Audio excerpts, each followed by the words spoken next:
Much, Amritpal Singh, for joining us in the bulletin. And now we'll go across to Professor Swaran Singh. He's joining us from School of International Studies, JNU. Welcome, sir, to the program. So, some of the SCO members can perhaps be described as somewhat disparate. In your view, what has made these countries come together and what makes them continue together? I think first of all, these are countries that largely are in the Eurasian region. So that is one regional kind of location that they have. And Shanghai Cooperation Organization, being fairly successful organization, has attracted more and more countries to attach themselves either as members or dialogue partners, special invitees, observers, and so on. These are also incidentally countries, Tanvi, which are rapidly growing in that sense. If you look at the total growth rates of countries around the world compared to most G7 advanced countries, several of these countries have much better growth rates, which means economic and social transformation is happening much faster. The intra-SCO trade is growing much faster, I think beyond 30% last year. So in that sense, there is a certain momentum that brings them together. And of course, Central Asian republics among the SCO members now are mostly closely attached to Moscow for both in terms of their feeling secure against all kinds of color revolutions or being the formal close allies of Moscow in that sense that connect. And China, being now the largest economy, has built trade and investment links with many of these countries. So in that sense, there is an essential glue that perhaps connects them, and one could perhaps say largely being assured of not being pushed around by Western nations who sometimes have different standards in terms of measuring the political credibility of some of these regimes. But second point, which is perhaps more interesting, is that the summit meeting has to be seen along with the dozens and dozens of meetings that happened before that. There are advisors, academics, business people, officials, advisors, ministers, and then the summit meeting. In fact, recently only, India's presidency has tried to put the focus on two things. In all these meetings, focus on harnessing the youth talent. For example, there are forums like Young Scientists Conclave, Authors Conclave, Startups Forum, Youth Council, and so on. And second, the cultural connect of these countries, which is what India has also kind of.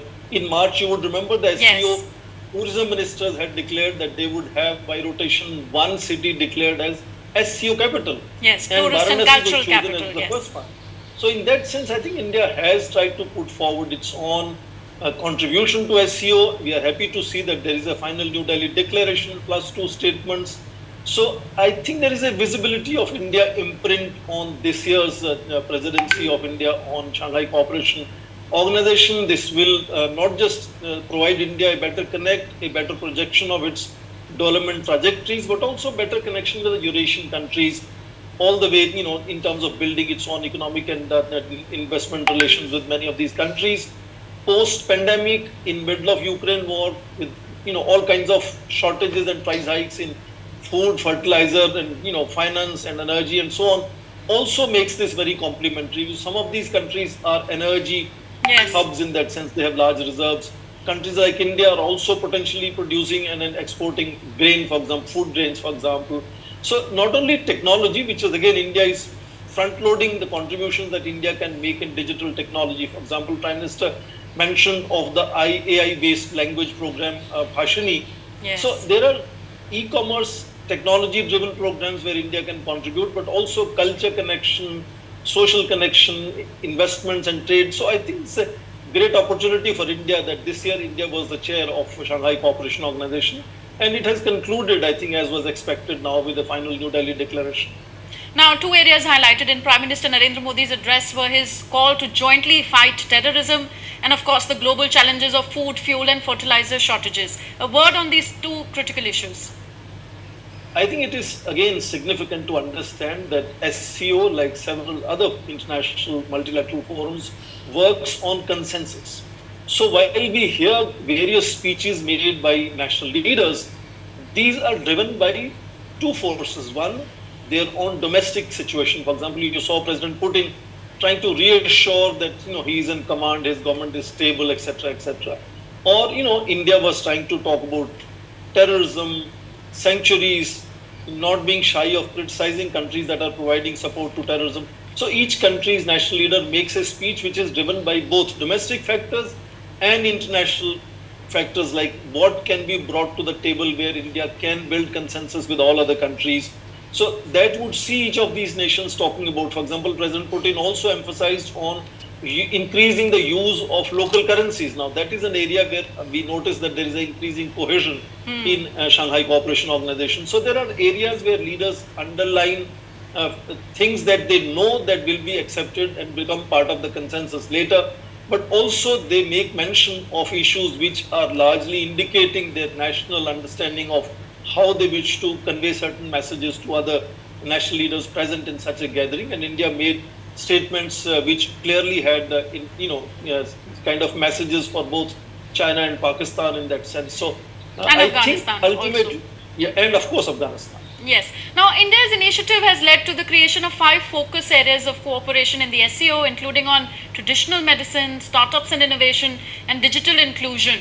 Tell us, sir, the significance of these 3 focus areas. I think clearly India in pandemic also came to be known as pharmacy of the world. So India is potentially seen around the world in a country that can contribute to healthcare, and healthcare is emerging as an important area around the world in global governance.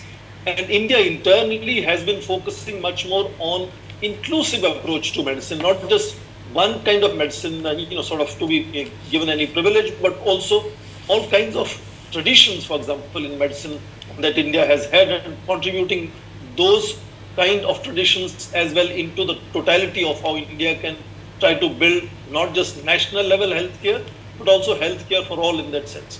And likewise in digital technology, for example, pandemic again showed how CoWIN became a successful example. And of course, online payment platforms are now being adopted and being given to other countries from India. And likewise, India has kind of showcased lately, startups is another example, how it's increasingly India contributing to other nations, sort of advancement of technologies, healthcare, dealing with the climate change, for example, the whole Prime Minister's initiative of lifestyle for environment, for instance.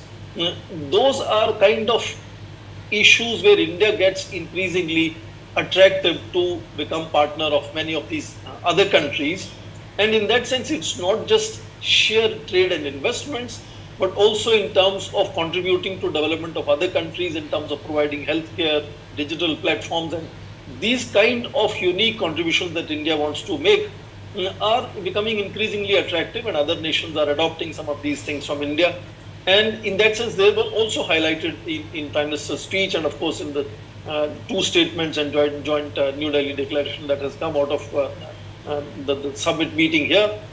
In that sense, it's a continuing exercise. So India has front-loaded some of these issues, and coming summit meetings in future years will also see India pursuing these areas and taking kind of a leadership role in some of these sectors.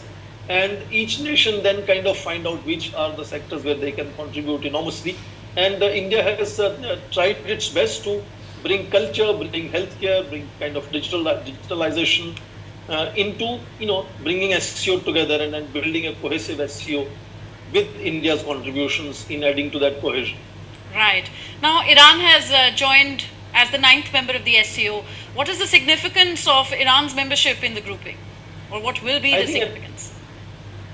At 2 levels, I think. One, of course, is the story of Iran trying for almost 1.5 decades to become part and parcel of Shanghai Cooperation Organization.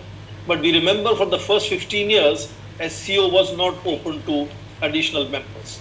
Now, Iran now joins, and in this summit, Iran came as a full member. And Belarus signed also something called Memorandum of Obligations for becoming the member of SCO, Mongolia potentially next. So we are seeing a kind of a new chapter, starting with 2017, India, Pakistan joining as full members, SCO being confident enough to add on new members. And Iran, of course, is a very important country, as Prime Minister himself underlined, how Iran becoming a full member and therefore integral to all the decision making can facilitate several things. India's, pushing forward some of these connectivity related initiatives of building the grid to connect to Eurasia using Chabahar port. or even the international north-south transport corridor and so on. Plus, there is also connect of energy, for example. Iran was at some stage very important source of energy and oil for India, and now SCO taking Iran as a full member would revive that kind of connectivity. And Iran also is very close to Moscow in that sense. So there is also going to be kind of additional linkages in decision making where Iran can make contributions. But the whole, I think Iran is a symptom of SCO being comfortable to add new members, and then of course add many new dialogue partners potentially. Emerge therefore a successful example of regional organization, which potentially is going to be largest regional organization, fundamentally standing at variance with United States and Western allies, and kind of taking positions that are not necessarily towing the line of United States. And the SCO has been a backbone in that sense of Moscow being able to stand up to Western sanctions. India and China, of course, have majorly contributed to, in that sense, ensuring that Russia is not really pushed to the wall. And if Russia is pushed to the wall, it could be, reason for escalation, and that's not a good thing to happen. So ensuring stability continues and restraint continues and kind of dialogue becomes possible.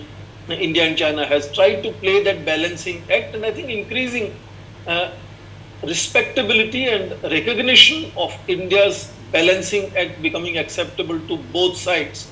If there are any two sides, one needs to notice.